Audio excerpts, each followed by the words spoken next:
Hello, everyone. Welcome to the Roundup here on BloodbowlLive. Here to go through all of the last week's action from the A&DBBL Season 9.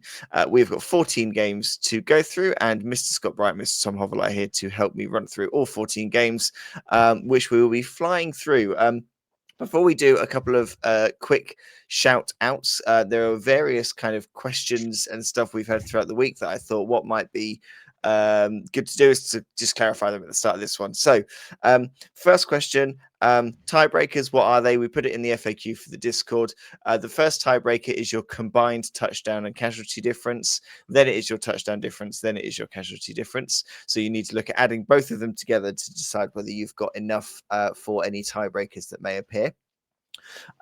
Secondly, fixtures wise, we're doing really well on numbers of fixtures that are being played. We are 62% of the way through the group stage, and 69% of games have been played. So well done, everyone. Keep up the pace. It's very, very good. We are on track to get all the games done. You may hear from myself or from Luke or from Scott if by the end of this week you're not on 3 or 4 games played, just so we make sure everyone keeps up. And thirdly, just a confirmation of what happens if anyone drops out after the group stage. We're going to make sure that the top bracket is full. So what we will do, if someone from the top bracket isn't able to play in the playoffs, then from their group, 5th place will go up into there to make a full 16. And then in the bottom playoff, there will be someone who will get a bye into the second round.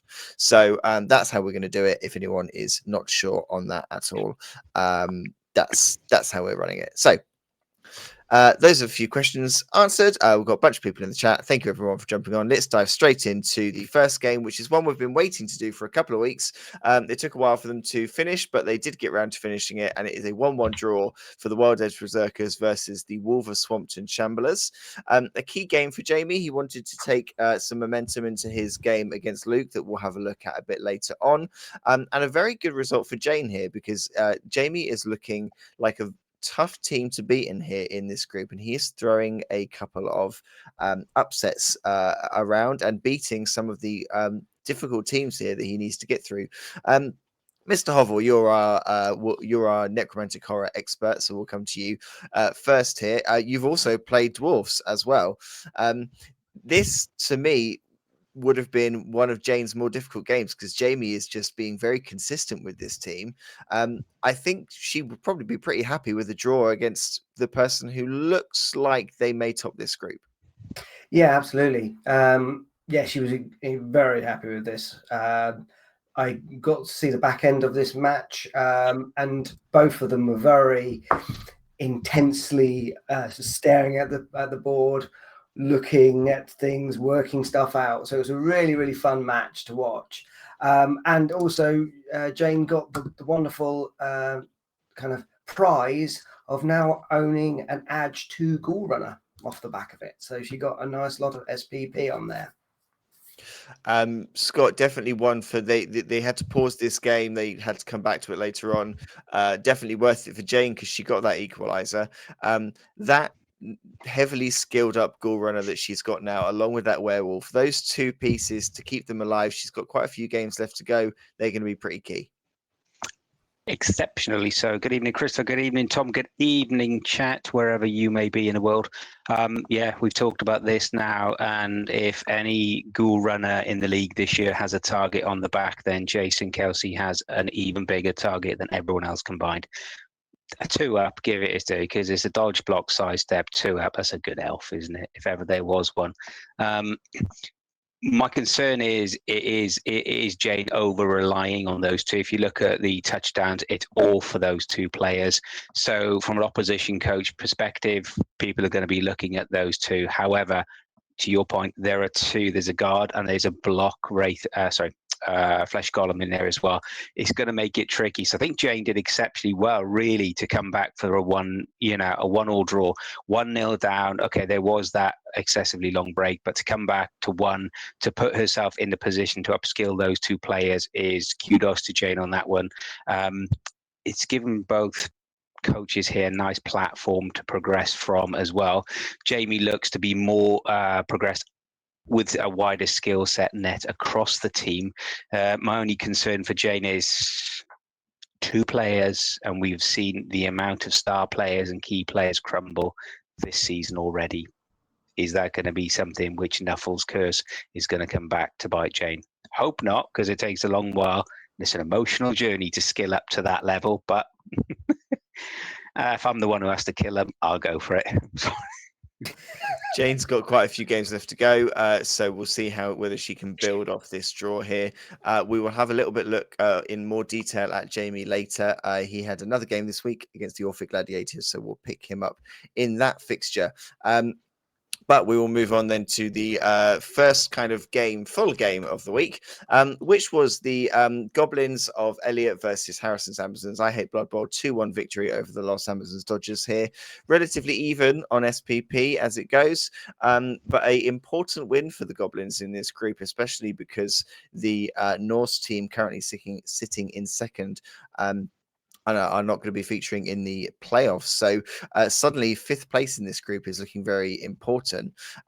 Scott, I think probably I would have put my money on Harrison here just because of the challenge that Goblins bring to a coach who wants to play them. So Elliot's come away with a good result. Star players possibly helping along the way. It was a phenomenal comeback from Elliot, especially some of the challenges and possible frustrations. If you look at his previous results, he's come off the back of conceding 6 touchdowns in the 2 matches prior to this. We know they can be very, very tricky. So yeah, kudos. I did speak to Elliot and Harrison about this very briefly Saturday. Big shout out to Mr. Dave Rue, Prince of Ipswich, if he's on tonight for the weekend's entertainment, and hosting from Lloyd. More on that later. But I spoke to the guys, and I think Elliot felt that it was an absolute crazy match. It was one of the most stressful he's played, and I think he felt very, very lucky and very blessed to come away with a 2-1 win. But you've got to play, Elliot. Enjoy it. Take it while you can. And sounds like it was a very good, close, entertaining match of Blood Bowl. At the top of this group, which we'll look at later, Tom, is looking quite close. It's looking like that fight for that kind of 4th, 5th position is going to be key. Harrison currently, to use an F1 term, has track position. He's up there sort of towards the top at the moment. So he's looking down at teams that are building up against him. Hopefully doesn't get too disheartened after this one and can build some momentum. No, absolutely. And I think this is the first time we've seen Thark the Unstoppable, or Thark the Unstoppable in League. I don't believe we've seen him before. And it's interesting because I would have thought he would have made a more damage than he actually seems to have done. He seemed to have done nothing in the thing. But maybe he kept a lot of players at bay. But yeah, well done, Elliot, on that. Yeah, I know. You've both mentioned this is coming off the back of a number of losses with the Goblins, and not really. But sounds like he may not have really been enjoying the Goblins, but this is like a little bit of a silver lining. Elliot's in the chat saying, I seem to get the good luck versus Harrison, but they're always very close games. And commenting on the star player, he doesn't have Mighty Blow, so not a great killer as far as star players go. But definitely will have added something a bit different to the team. Normally you see Goblins go for kind of the same mix. Went for something a bit different, and it's worked on this occasion. So well done to Elliot for a good result here. Harrison is still 7 points. It's his first loss of the season, 3 games left. So lots of games left to play. Elliot again in the chat saying, Chainsaw got a KO on almost every blitz and never died. That's pretty Goblin. That's pretty Goblin. We'll jump on to the next game. We've got lots to run through, so we might be quite quick on some of these. So we'll fly through, and we are into Swamp Dome, the home of me and Tom, and it is a 2-1 victory for the Claws of Corn versus Zornus Guldarizar, the Chaos Dwarfs. A 2-1 win for the Dark Elves, continuing their good run after a first game loss. They have been unbeaten since then, and putting a good run of form together as well. This is the first of, I think, 3 games they play in this week, so there's more to come. Scott, Chaos Dwarfs, as far as a challenge for Dark Elves, they're not going to be quite as painful as a full dwarf team, maybe, but the Dark Elves have overcome them nicely here. They have indeed. They've come across a potential troublesome Chaos Dwarf team, especially when you start to look at some of the skills now they've got. And I'm looking particularly, at the blitzers, both Bull Centaurs skilled at both with block. Okay, one with a bit of a random dauntless as well. But when you've got in effect, what is a movement 9 block piece at strength 4, it's always going to create problems. I haven't seen anything in chat, but if anyone is in chat and knows any feedback, it looks from the tour play might look sparse, but usually that's the indication of a very close match, a very tight, which is one of those games that can be decided on just 1 or 2 key re-rolls as well. Turn 8 and then a turn 16 from Andy in terms of the Dark Elves suggests that, looking at that, he got kicked to start with and obviously managed to get possession in the second half as well. For a win, that's exactly what you want, scoring, managing the game again, really well.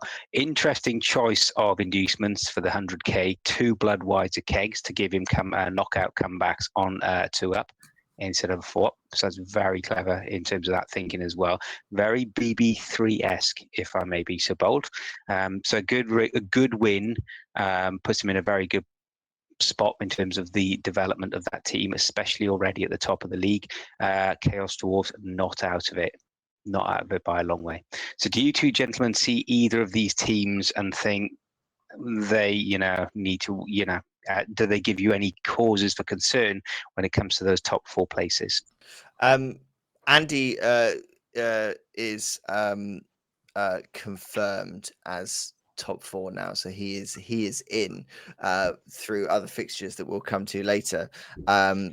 Scott is kind of looking over his shoulder a little bit now, having played all his games, but currently sitting in the top 4. I think it's going to be very close because other than this Dark Elf team, no one else in the group has really gone on an unstoppable run. No one's been no one's had insane runs of wins. It's been win loss. It's been a bit over, and it's not been the same teams. It's been everyone taking points away from everyone. Tom, I don't know if you're kind of the same. It's very difficult to call. Yeah, absolutely. Yeah, some people have really risen to the occasion. We've had a number of new coaches in the league, which have brought some real new energy and some fun games, especially in our division. Tom, quick one on the Chaos Dwarfs before we move on. Scott's had some really rotten luck on some of his casualty rolls in some of the games. This one, I think in particular, and some other games he's played where he's just not been able to get the casualties. You would have looked at this and you would have expected a few more maybe from the Chaos Dwarfs. So, but when the dice don't roll, the dice don't roll. Absolutely, and unfortunately, I don't think Scott's really feeling this dwarf team. It's such a shame because they held so much promise at the beginning, but like you say, he's still in the top 4. He's sitting at the moment in 3rd place, and it's very, very tight in that division. There's they're both 3rd and 4th are at 10 points each, and then there's 9, 8, 3, and 0 up straight after it. So there's all to play for. I will, when we get to the table later on, I have a spreadsheet of permutations that I will pull out and we can go through. So I am fully prepared for that moment. But well done to the Dark Elves. We'll see more of them as we go on. 2 more games of them later on. But we will go to the Gortov's Giggling Gets our back, and it's a 3-0 loss, sadly, to the Skex's Carrying Pieces. So many words there to try and say without tripping up. A 3-0 victory for the Lizard Men. 3-2 on the casualties here. A result that Ash needed to build on what has already been a good run after 2 very difficult starting games. A result that doesn't quite confirm him. It all but confirms him a place in the top 4, but mathematically tiebreakers could come into play depending on what happens elsewhere. Scott, a tough game for Leanne. She's jumped back into our season with sort of at quite short notice. Still a bit of practice to be had with the Goblins, and Ash is a good player, so possibly a tough matchup here. I think it was a tough matchup for Leanne. I think this is her second match of the season, I believe. Yep. After her basically the match of the season already against Mr. Scott Norman. Good evening, Mr. Norman in chat. And Ash continuing on a very, very fine, rich vein of form. Fourth win on the bounce. It was always going to be tough against Leanne. Ash has really started to find its stride with this team as well. So yeah, big shout out to Ash. Congratulations, well done. Very well earned 19 SPP. And Leanne still going places, still got plenty to do, and still bringing the most wonderful enthusiasm and fantastic fun for Blood Bowl of all the coaches. Tom, it very much feels like Leanne could have a say in this group because she is causing quite a lot of casualties in her game. She's getting casualties against her opponents. And against Ash here, taking out another one of his Saurus. Ash seems to be losing Saurus blockers every single game. I don't think he's had one yet where he hasn't lost a Saurus blocker, which is so tough in that lizard team. So feels like through kind of putting teams off for their next game, Leanne could have a bit of a say here.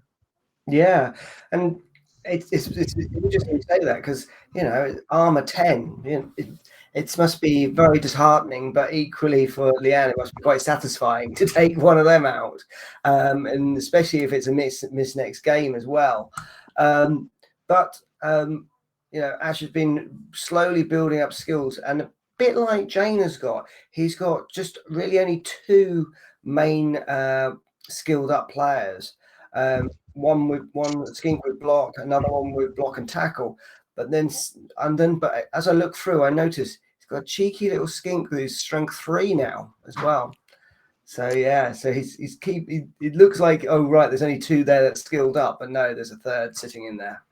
Yeah, he's been very patient with his skills and with his SPP. Ash had two very difficult games at the very beginning of the season where he didn't get a lot of SPP out of it. So a slow start. So maybe on team development, sort of as far as spreading it out, he's maybe a couple of games behind. But a strength 3 skink could be a big player later on, a much more resilient player to cause some upset. Obviously, still armor 8, so we'll see how long it survives for. But well done, Ash, on a good win here.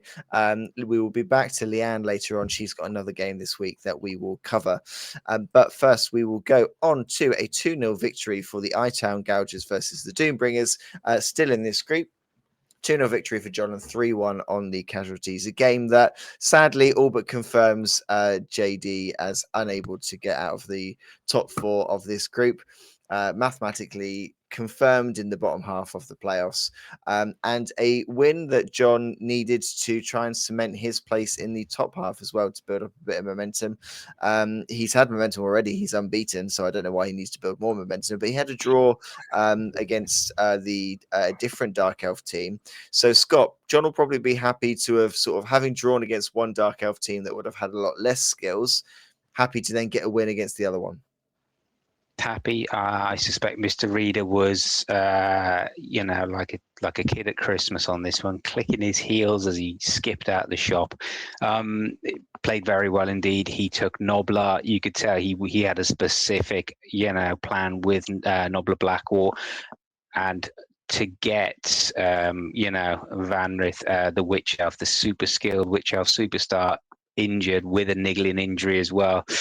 Very well, kudos, Mr. Reader as well. Goes in at the turn 8 and the 1-0 lead as well. Controls the match very well, as we know John can do as well. And of course, he keeps Noblar on the pitch. I believe he played a bribe on this until turn 11. And then at that point, JD is really struggling against it. 3 injuries off the pitch at this one, a 4th one to follow then. So, yeah, long day at the office there for JD as well. But lots to offer, lots of fun to have when you play JD as well. So I think he's going to have a fun run of it as a bit of a go for it in the conference. Scott Norman is in the chat saying JD had such crap luck. I've bought him new dice because whatever he's rolling are cursed. So many skills on his team, but just underperforming. That can be really tough, Tom, when you build up a team. whether you randomize the skills or whether you pick the skills, when you fail on things that you have got skills to try and not fail at, it can feel a little bit helpless. Yeah, absolutely.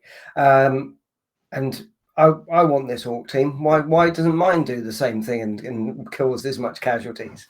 Hats off to John with of this team. He's got some fantastic skills on his Orcs as well. But I feel JD's pain, because looking at that Dark Elf team, that's quite formidable, isn't it? It is, and the skills that JD has got on here, I think if he can, he's missing a couple of players for his next game. If he can stave off the injuries to step into playoffs, I think he does have a good team here that could maybe take him far if Dice behave themselves. But he's come up against John, who in the A&DBBL at this point would have been 14 games unbeaten. Which is an incredible run of form. You've got to acknowledge the coach that you're playing as well. So well done to John. A good result here and a good amount of SPP to take into your next game, which we will see again. Lots of coaches playing multiple games. We're coming back to the same coaches this week. It's great. Moving on to the Disco Danger Rats with a 4-0 victory over the Snotball Furies, 3-3 on the casualties. It is one of the favourite things that I am watching this season, is watching James win by scoring 4 or not win. And I really hope that he continues. And whether that means that James gets knocked out in the first round because he doesn't score 4, or whether that means he goes all the way and wins it, it's going to be incredible to watch. A really good result here for the Skaven team. Scott, you love Skaven as much as I do. You, as a Skaven coach, you're loving this. As the opponent coach, you're wanting those rats to die. But you got to love it, haven't you? Yeah, it's pure filth. I was chatting to the man, the myth, James Handley, on the weekend about this, asking him about this, and it is very much a classic Skaven play. Score early to get the touchdown, pressurize then the line if the kick goes deep and people don't pick it up, which when you're playing Carl with no re-rolls, if you don't pick up the ball and you're focusing on the line of scrummage to try and get the knocks, and get the casualties and reduce the Skaven numbers, then you can be in a world of hurt, and it can turn very quickly. It's exactly what happened there. James played a very controlled game as the Skaven, so those 2 touchdowns, turn 2, turn 7.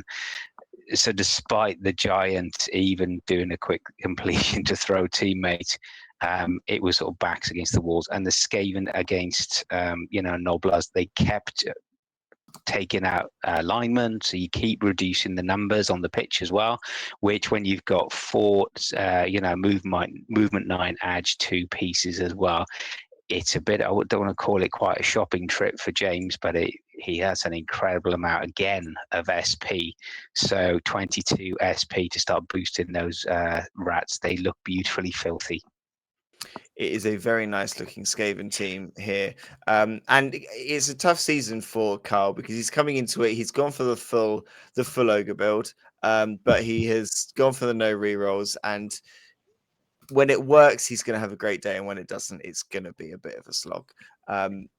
Tom, James is, and I was in a similar position to James in my Skaven season a few seasons back, where I was quite fortunate that up until my last game, the players that I was losing were mainly linemen.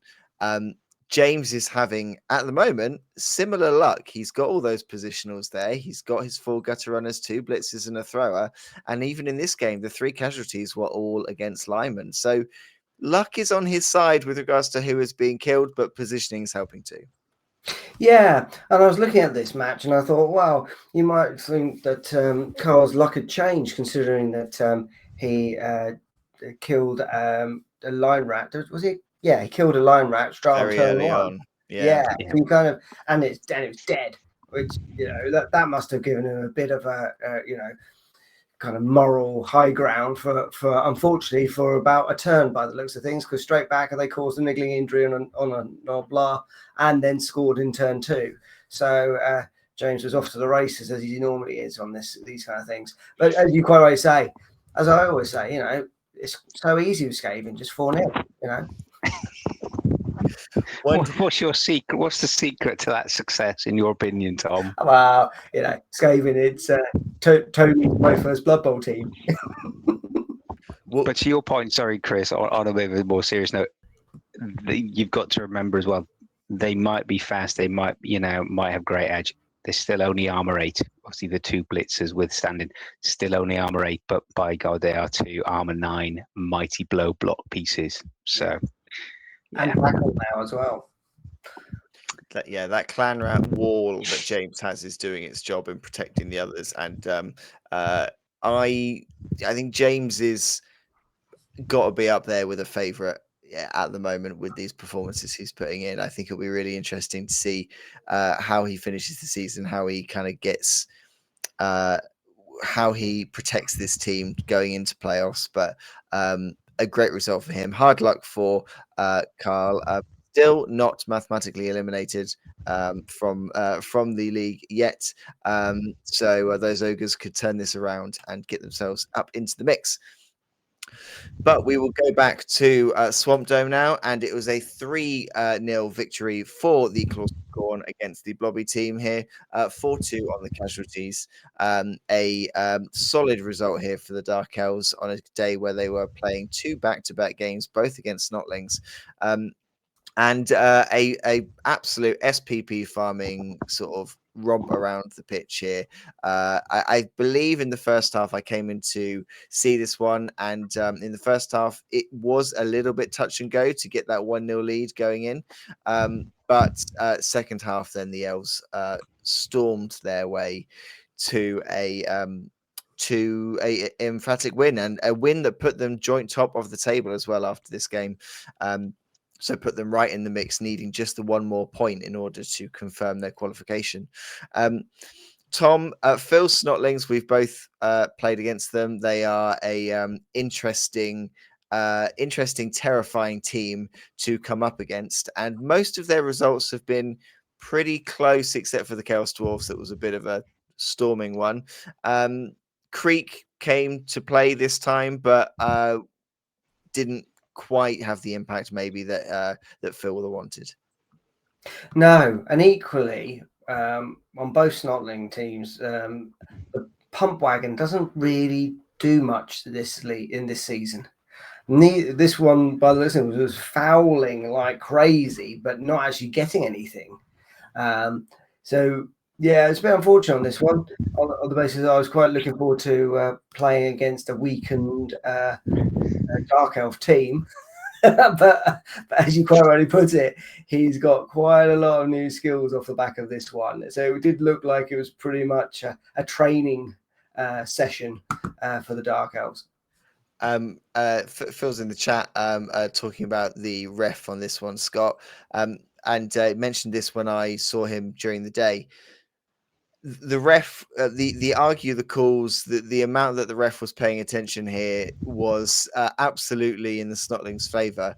And when you're playing a team like Snotlings or Goblins, sometimes you need the ref to just be not paying attention that day. So that will have helped with the Snotling team. If the dice are going your way, if you can get away with all those fouls, then fantastic. That is absolutely great. I think any sort of advantage like that, you can utilize then the most of it as well. Yeah, and as we say, Andy knows his way around the Blood Bowl pitch with these Dark Elves as well. And again, let's remind ourselves, it is Dale's first season with the little fellas, whether you're taking a giant, whether you're taking Creek on this particular go as well. So he's sticking in there, he's keeping going with it. So yeah, big kudos to shout out to that, Phil, because it can be difficult when you're on a bad run and things aren't going your way. And we all get games when the dice are not our friends, but when the dice are not your friend continually, it can be very demoralizing. So Phil, keep going there, fella, keep going, and and good luck to Andy. Good luck, to Andy in terms of when he takes forward these Dark Elves, who are now looking rather filthy, into his next game, whoever that may be against. Tom Hobble. Well, after this game all but confirmed Phil unable to qualify for the top 4 now with that Snotling team.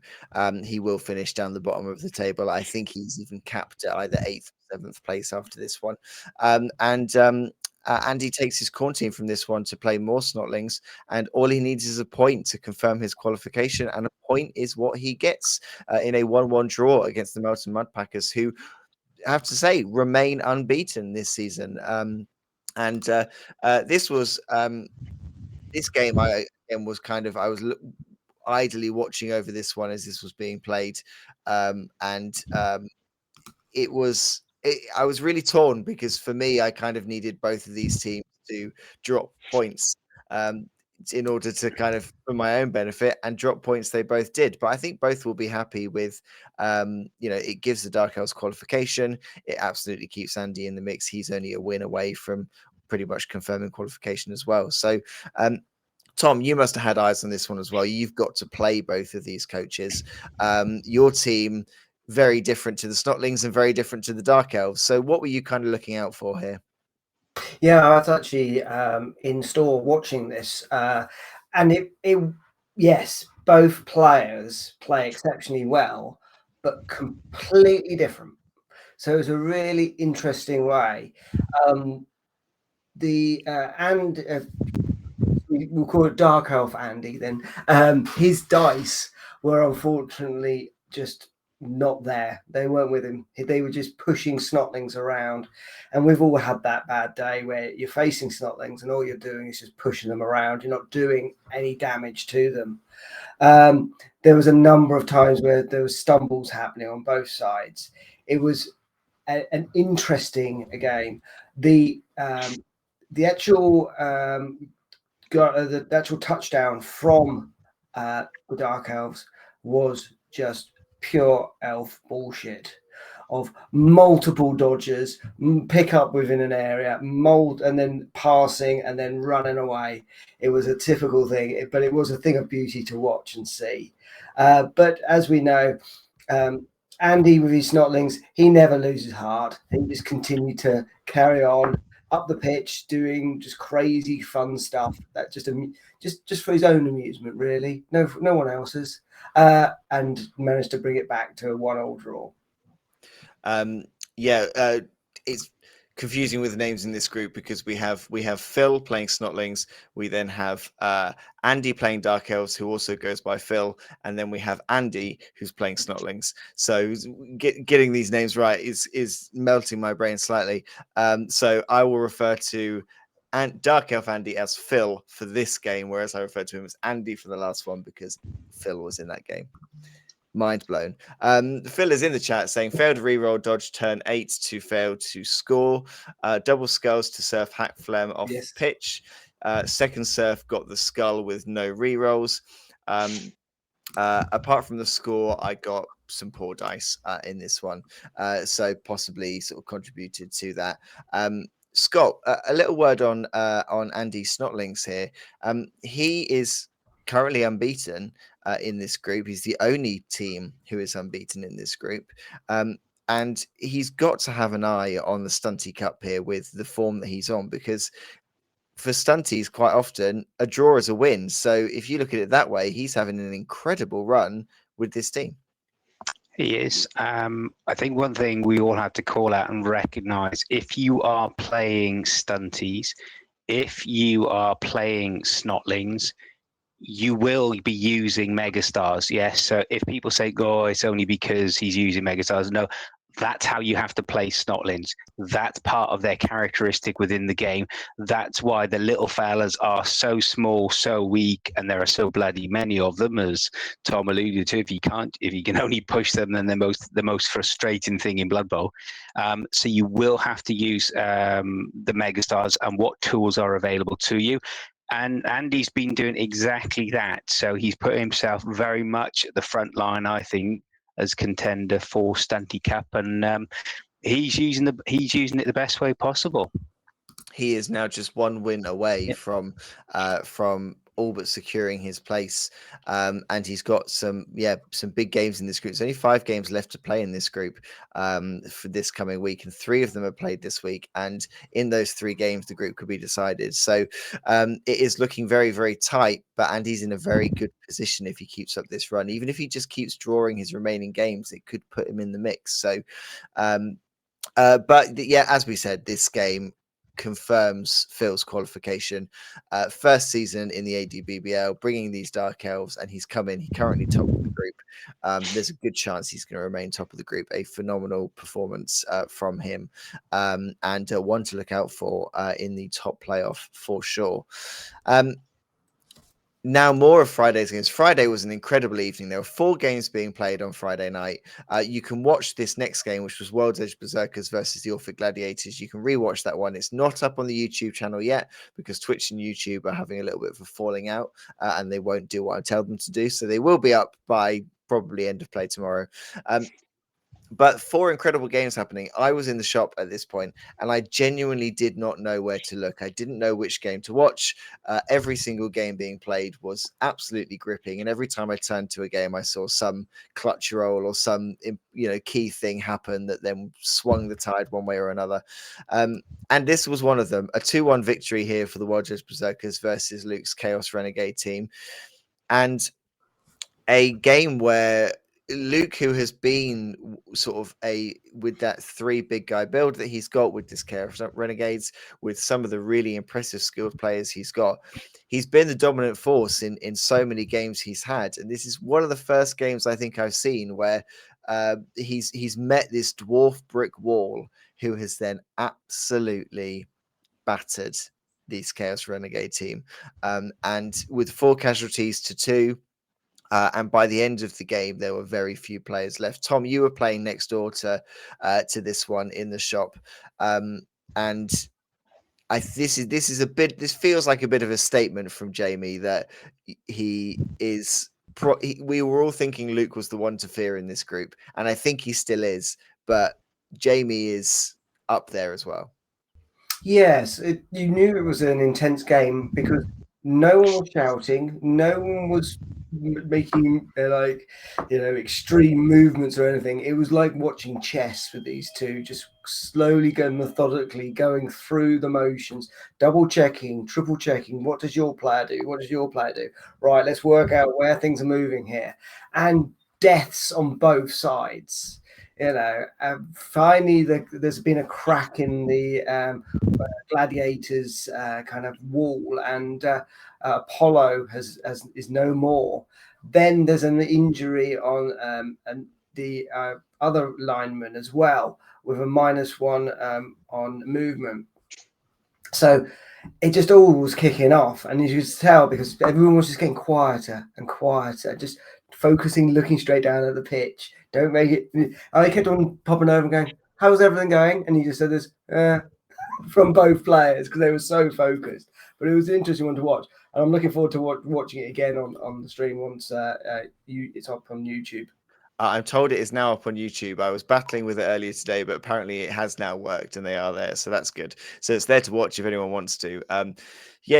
Scott, Luke, lucky to come away with all of his big guys from this one because he did lose the Renegade Ogre. The Rat Ogre was, I believe, killed and the Apox saved it to a knockout. It's... Luke's fortunate to come away with, he could have had a complete rebuild on his hands had he lost 2. He's coming away with all 3. So silver lining, he's only lost 1 lineman. I think that's a very good result for Luke. I think Jamie played exceptionally well, very clever tactically in terms of introducing Cindy as well for the Dwarves to give her that bombing threat as well. So really helping to keep the range game limited for the Gladiators. You mentioned that as well. I don't think it's going to be too much of an issue in terms of getting more players because Luke does have that 245k in the kitty. But as you rightly say, if you look at the players now, the Goblin has a niggling injury. The Roga with block and break tackle has a niggling injury. It's only going to take one casualty in one game, exactly as we've talked about all season. So for the Gladiators, yes, they're through. They'll go again. I'm sure this won't be, Luke will bounce back from this, but it does start to open up the cracks for everybody else as well to think, as Tom was saying, it just takes one power. And that's the craziness of this game. It'll just take one power from one player, and then all of a sudden it can absolutely destroy your player and your season. So it's going to be very interesting to see how Luke plays his next match. I'd expect he would keep the same style. He's been very positive this year. His Dark Elf, his Renegade Dark Elf, Sisyphus 25 SP. I hope he doesn't die. That's all I'll say. I don't know what stat he's going for, whether or not he's going to go for the increased movement or actually an Edge one piece would be pure filth as well. So I don't know what Luke's plans are, but yeah, I hope he gets it. I'd just love to see what stat increase he gets.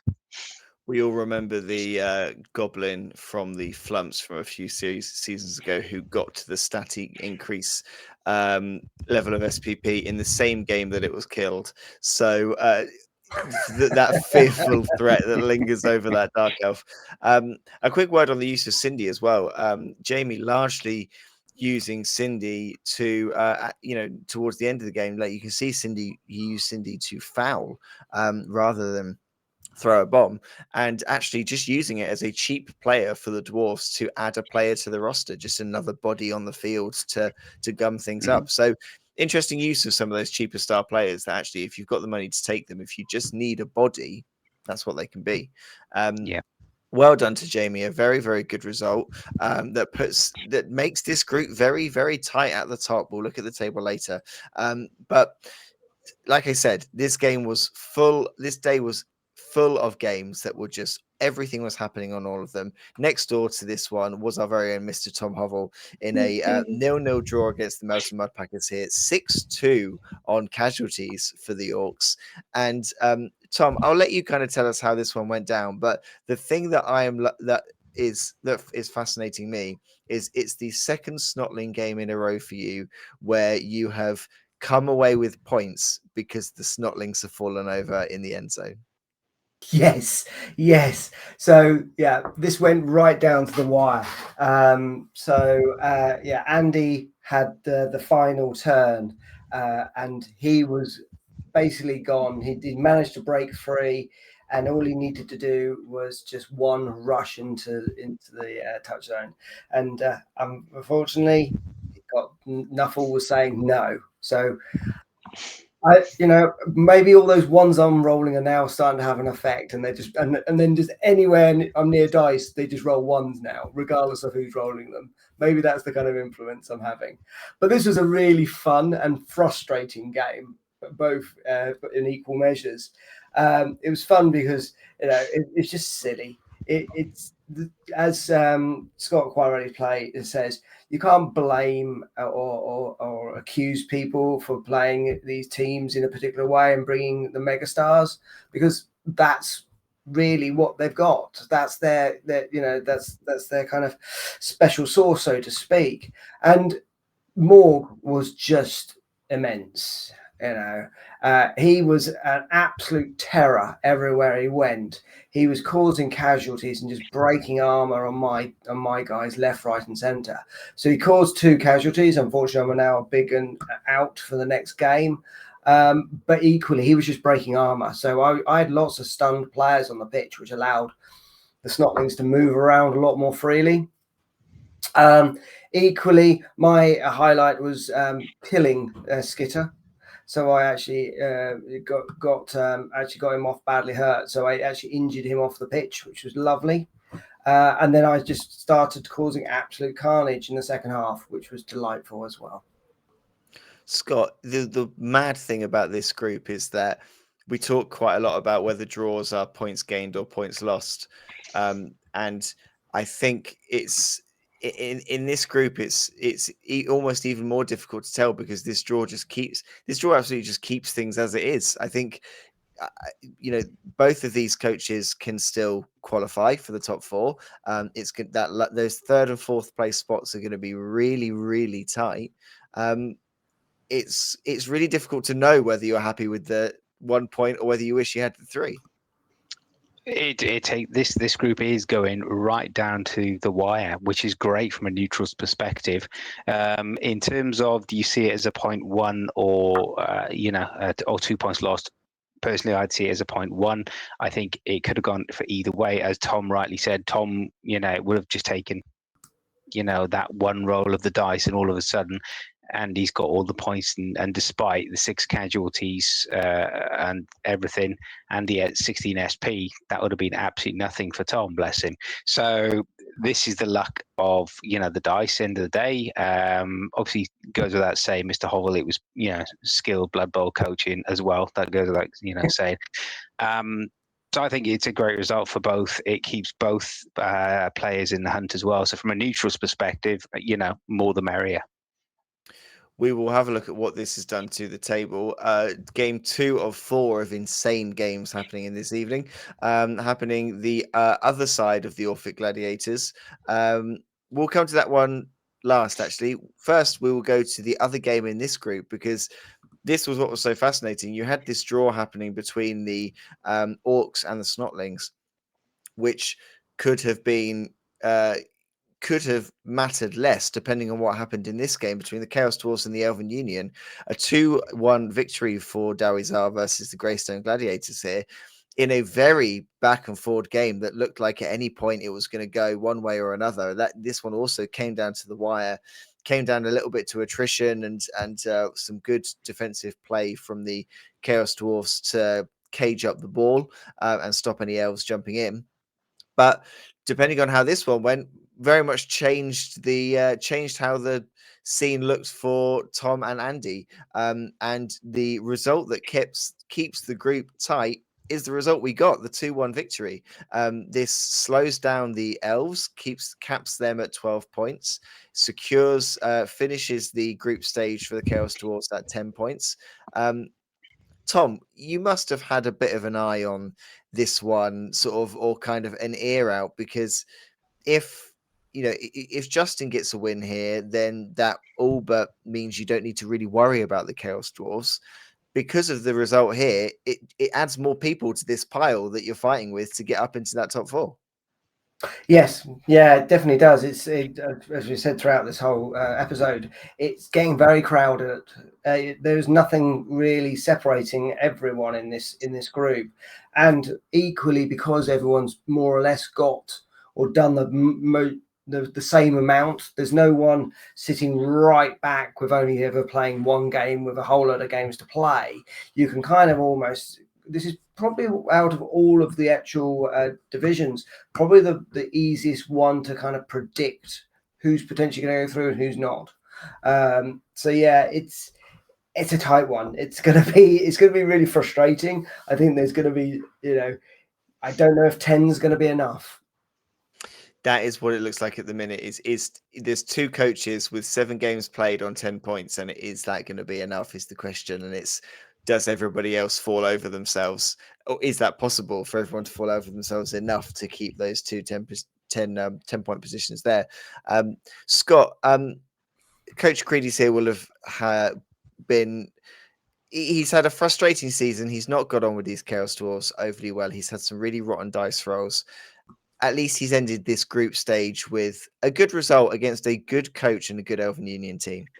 And against Sweltering Heat, Chris, which won't help at all. So on a bonus, Scott did get 4 casualties. Okay, one of them is the Acorn, but still 3 L's off the pitch would have put a smile on his face. I'm sure it would have put at least a little smile on his face. So to get the turn 6 touchdown, Justin comes back, scores in 2 turns. So, in terms of that point in the match, the momentum appears to be very much with the elves. So for Scott to, get a few more casualties in the second half, plus to get that extra touchdown on turn 15, Yeah, well played, sir. Well played. Especially when you're playing with a team you're not completely enjoying, that makes it even more difficult in terms of the motivation. So I just think it's a great reflection on him as a coach in terms of being able to get us 2-1. Justin has had some very awful dice this season. He's had some very challenging players, very challenging conditions against. So I'm sure, we haven't heard the last, and he will still influence the rest of this season as well. He's only got the 10 players at the moment, but they're not too bad at 10 players to have in terms of it, although still at 1.2 million, they're very expensive 10 players to have. Yeah, and just one final point on this. This was done in sweltering heat. So I think, that did You take... weren't listening to me, were you? I did, but the fact is, you mentioned, because again, he's been having a lot of bad luck with the weather on all of his matches. I guess there's maybe few positives to take from this. 10 SPP for the Elven Union side is good going into the next. As far as his development goes, he's got some good skills and some good plays. He's got leader there. He started, remember, with no rerolls. He's now got a leader reroll and one team reroll, so he has started to build up. I'd build up a little bit more there. And the key thing for Justin is that qualification is absolutely still in his hands. He's got the games to play. He's got the wins that he needs to get. And if he gets the wins, he is qualified. So it is absolutely, under his control to get out of this group. And I'm sure he's going to put up a very good fight as well. The last game happening on this particular evening then was the I-Town Gougers versus the Giggling Gits Goblins, a 3-1 victory for John's Orcs here. And I think that this is a game where John was in control. They played against the clock, so they both did really well under that pressure because they had a bit of a time constraint on there. They did very well to kind of plow through, keep focused, and Leanne did very well staying focused in this one with that time constraint. There were lots of goblin rules that had to be checked and were flying around because of various, what happens if a goblin does this or bounces here or hits this person, various things here. And I think, Scott, for me, I think this was a result that John probably would have been surprised if he didn't get the win here. I think, the run that John's on, this is now 15 games unbeaten. Last time he played Leanne, it was a 4-0 destruction by his vampires. I think actually Leanne is in this game playing a much more difficult side to control in goblins. They're not as reliable and not as not as good as Blackhawks that she had last season. She's got her first touchdown of the season here, and has been a much tougher opponent for John than she was last year. It was, Chris. I spoke to Mr. Reader about this, and he was saying how he's trying to get a lot more matches in short term across the A&DBBL, IBL, and all of his other Blood Bowl commitments before some family breaks. So Leanne stepped in on this available to make this match. So hence the clocks were in there and really, really ticking. John was telling me how it was absolutely, crazy. It was all over it. Leanne was throwing everything at him. Chainsaws kept coming back. Special weapons keep coming back. Couldn't get rid of them. So I think he just felt he was a bit of a fir tree at Christmas, and the man with the chainsaw just kept coming and coming and coming at him. Three touchdowns as well with Orcs. That's a very good day at the office, isn't it, really? And kudos for Leanne for keeping in there, enjoying all the craziness and the insanity of it as well, and getting the touchdown on there. So well done, Leanne. Scott Norman's in the chat saying Leanne's touchdown was a throw teammate touchdown, which John had set up to defend, making it particularly delicious. Speaking to Leanne, she stated that Goblins are her team. She's sticking stunty. The energy she brings is fantastic, which I think we'll all agree with here. Tom, when you're playing Goblins, it is a bit of a uphill struggle from the start. There's a lot of things to remember, a lot of things to get on top with. When you're kind of starting with them and you haven't played too much, the little steps to get you to, the point where you're really competitive are important. And I think Leanne should take this as a good step to get that throw teammate touchdown, cause a bit of chaos with the weapons, and just enjoy it. Absolutely, and I think we should just take a silent moment for that poor old Doom Diver who really did take a pasting. Clearly, he got badly injured and then got put in the box, put in the reserves. So I'm assuming with an apocalypse, and then probably got smashed in later with a strength stat bust, which is unfortunate, really. But equally, well done on the one-turn touchdown. When they come off, it's a thing of beauty. It is. It is. I will always love the one-turn touchdown. And if your opponent defends against it as well, and you still manage to get it, that's very sweet. But well done to John. This win secured his place in the top four, confirmed as qualifying. Leanne still has the games left in order to get the points, so she is not out of it yet. 2 games left to go through then, and we are on the Vampires, the Waldenhof Blood Knights, with a 3-1 victory in their first win of the season against the Harlequins, against the Dark Elves. 3-2 to the Dark Elves on casualty front, but the Vampires getting their first win of the season. And Mitch Scott has been playing really well. He's had some really close games. He's getting used to these Vampires. He normally plays Elves. He's picking up Vampires instead. Feels like finally he's got into a game and it's all clicked in the right way. Yeah. We've talked about Mitch's, and Mitch has said himself over the last few weeks on the Monday Night Roundup, it felt like a matter of time here that this win was coming. And we know when Vampires click and Vampire teams and coaches find that sweet spot, they're very, very difficult to play against as well. So very good and deserved result there for Mitch as well. You know, Simon did well to still, get 13 SP, get the 2 casualties. Unfortunately, though, as soon as if you look at that list on Tour Play, Mitch is doing what he needs to do. He's using the thralls to get the lineman as well. The lineman who I believe has got dirty player. He does indeed. He's utilizing that player to get the fouls. He gets the fouls. He suddenly, you lose 1 elf. Okay, you lose 2 elves. And then at turn 6, you're 1-0 down. You've got 9 players on the pitch. It's not going to be easy. So then to start the second half, again, you lose your witch elf as well. So very, very difficult with 2 witch elves down as well. So, Simon did come back, and kudos him to score, and obviously to score quick on turn 10 and then see how the match goes, possibly maybe forcing some mistakes. So well done play to Mitch to get that second touchdown just before the end, and then to finish it off with a coup de grace, which on turn 16 was that 3rd touchdown and the additional SP. And it gives Mitch some very nicely skilled vampires as we go into the last stages of this division. Yeah, he's being patient with that skill up. He's missing a vampire blitzer for his next game, but he's still taking 4 vampires in, 1 with block, 1 with dodge. He's got a leader block there as well. So he's getting the skills where he needs to. Tom, I think probably, as Scott mentioned there, the most painful thing for Simon in this one wasn't necessarily the 3-1 loss, but losing both witch elves for the next game, especially when they've both got block. That is going to be a problem. Yeah, absolutely.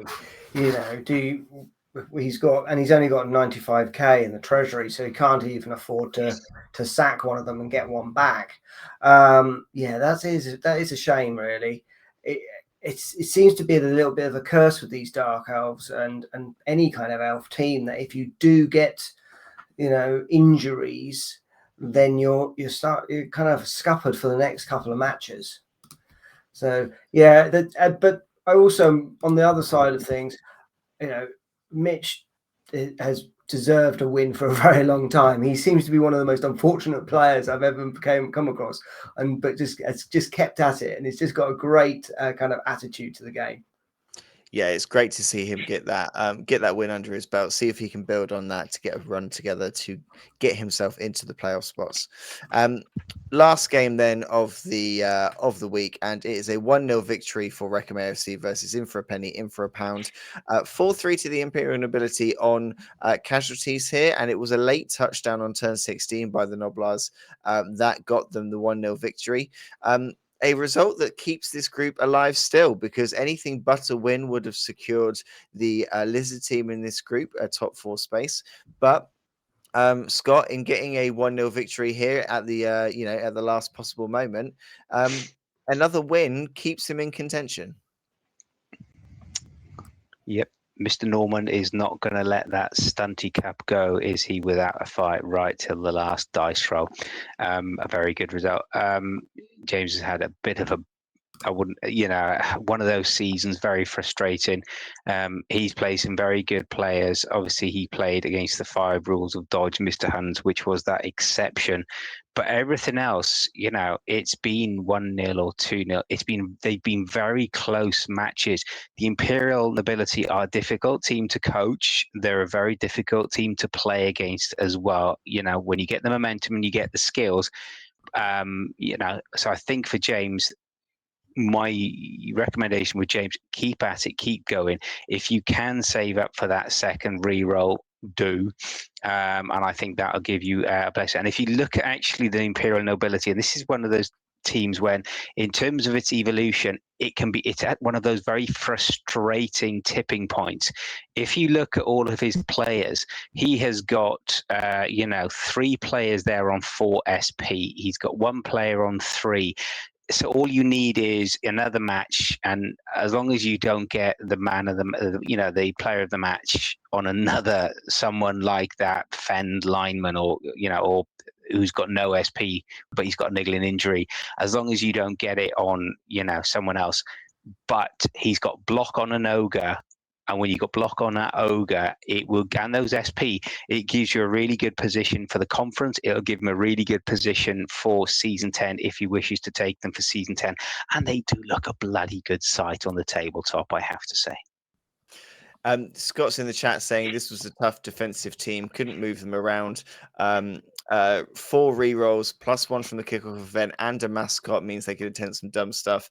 Ogre managed a 4+ dodge out, double rush blitz to sack a ball carrier. Otherwise, James was scoring early in the first half. So I think it was a very tight game. And Tom, losing in turn 16 and losing 1-0 when you maybe could have been up, very, very tough. Doing it and having 2 dead players, a dead bodyguard and a dead blitzer, and the Imperial Nobility are not cheap. No, and it's a bit like what we were saying about Simon and his Dark Elves. Those are key pieces that are out. And again, he only has 5k in the treasury, so he's going to have to use journeymen for any other games. So yeah, really unfortunate kind of state of affairs there for the in for a penny, in for a pound. Well done to the Ogres on what was a good result. And like I said, it does keep them in the mix. And we will have a look at these standings now. On the dark side group, James is confirmed. 13 points is enough for him to go through to the top playoff. Garth and Mewers are in second place, but we know that they're not going to be proceeding to the playoff stage, which means fifth place will go through.